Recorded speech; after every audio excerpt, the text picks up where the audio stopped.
Francis, this is key. Francis, it'll come later. See, he can waive it. Okay.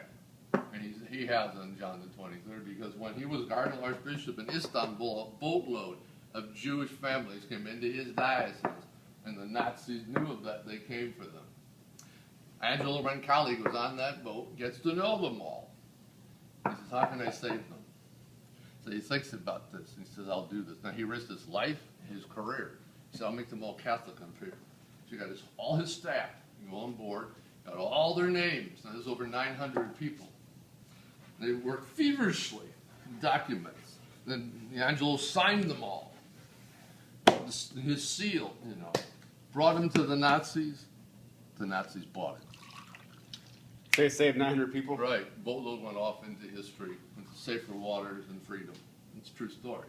So he risked his whole life, and now he becomes cardinal. He was cardinal, then he's elected pope, because he's dying as he's elected. And there was movement of change in our church, which would become the Second Council of the Vatican. And cardinals didn't want that to go forward, so they said, we'll elect this old portly guy, grandfatherly man, he's dying of cancer, so let's just elect him, he'll die, and then we'll get the guy we really want in there to stop all of this. It's just a way of kicking the can down the road. Right. And so John's elected, then, goes through all the ceremonies, a couple of months, 3 months down the road, calls in his curie, which are really his kind of advisors in Rome. They're all cardinals, so about 10, 12, 14 of them.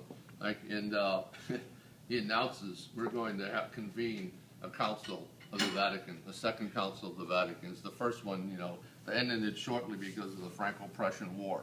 So they all had to go home, or they'd be trapped in, in Europe. And you imagine, oh my God, they probably thought, what the hell did we do? So, well, the Spirit spoke. And then as he goes and creates, he's only at the first council in October of 1962. 1962? 1960 and 2? Right, 1960 and 2. He opens that council, and he's reading. There's 2,500 people. All the bishops of the church are there.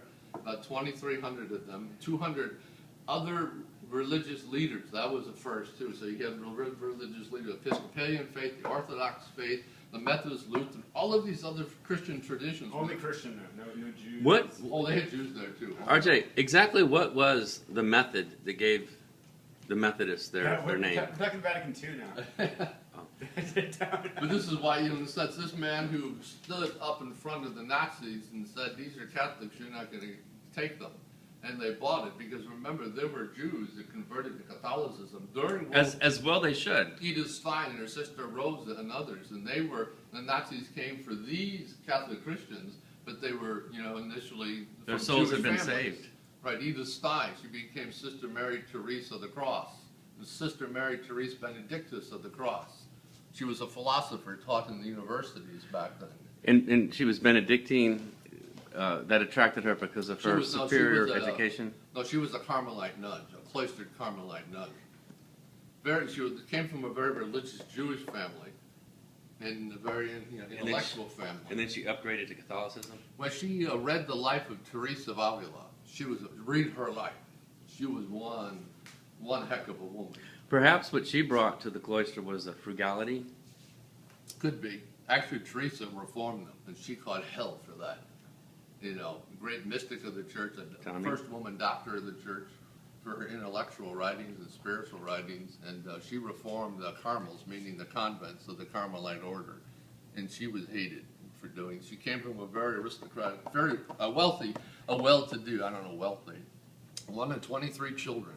Most probably didn't make it to adulthood back then, but she was one of 23. This is when, RJ? This is in, she's from Spain and a contemporary of John of the Cross, and this is 1500s time period, and wonderful woman, but she influenced a lot of some of these great saints of the 12, 13, 1400s influenced many of our people of the 1930s, 40s, and to date. They were brilliant people and very spiritual people, and they also kicked butt too, to really live. Oh my! To live the life that you're called to live. And so Edith Stein was influenced by Teresa of Avila, and that was the impetus of her converting to Catholicism. what Teresa did in her writings, her spiritual writings, her way of life. And but as I said, a Jewish family. So the Nazis went after these Jewish folks, initially Jewish folks who converted to Catholicism. They didn't care. Yeah. They were going to kill you anyways, no matter. Yeah, the Nazis had a racial theory too, right? So like a Jew who converted to Catholicism was still a Jew. Mm-hmm. You're damn right. Right. But, John the 23rd stood before those Nazis, Angelo Roncalli, and said, you're not going to get these folks. I mean, he risked his life, his career, Right. reputation. Because he was kind of pulling rank because the Nazis knew that they were Jewish people. Oh, yeah. But he was saying they're part of my flock. Right. Mm-hmm. He said, and they're Catholic, and they're Yeah. part of my flock. Yeah. So don't you dare take them, Yeah, I just wonder how many, if any of those really became Christian because Right. of what this one man did. Right. And but then he stands before his entire church as the chief shepherd. Yeah. The Pope he's elected Pope, all right, but then he has to be installed as the Bishop of Rome. Right. He's the Archbishop of of the Diocese of Rome, Italy. Yeah. And so he's taken over to his cathedral church, Yeah. John Lateran, and he's actually installed. He's received the pallium, which is it's a special stole made out of the hair from lambs. And they have a special farm. You'd love this, Tom.